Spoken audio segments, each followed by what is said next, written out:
Our short film presentation is on Rio Grande Silvery Minnow. The Silvery Minnow was put on the endangered species list in 1994. The Silvery Minnow is native to New Mexico and to Rio Grande.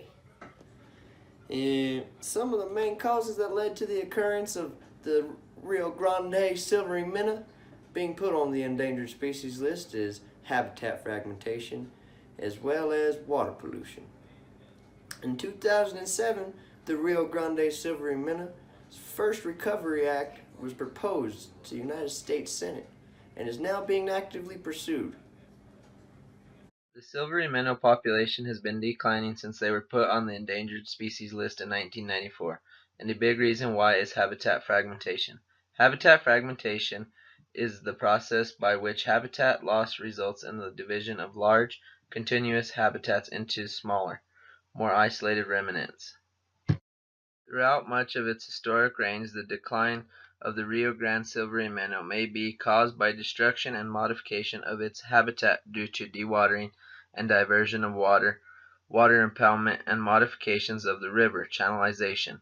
Diversion dams were built along the Rio Grande, and these dams are barriers to upstream movement of the silvery minnow, fragmenting their current range into smaller reaches.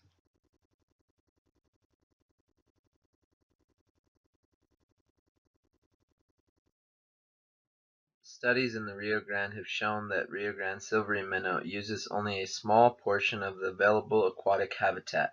In general, the species is most often found in areas of low or moderate water velocity, in eddies formed by debris piles, pools, and backwaters, and is rarely found in habitats with high water velocity, such as main channel runs, which are often deep and swift.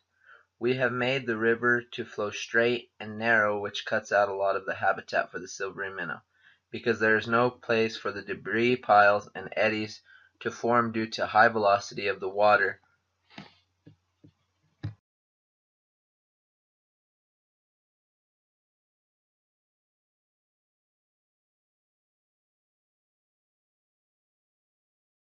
We as a human population need to open our eyes about this species and realize we need to leave the river natural and quit making modifications to it. If we don't, the silvery minnow will go extinct.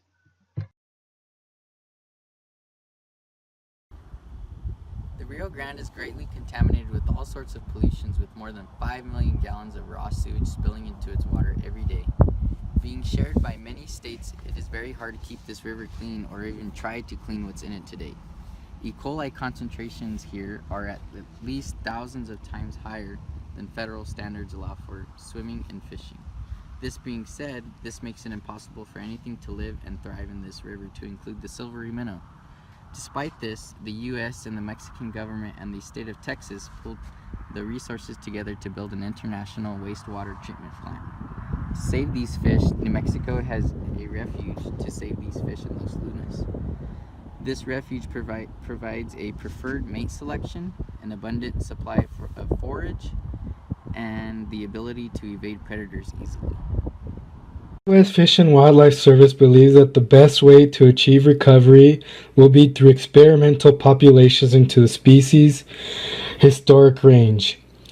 An experimental population would work in different portions of the Rio Grande and Pecos River, would house non-essential experimental populations of the silvery minnow.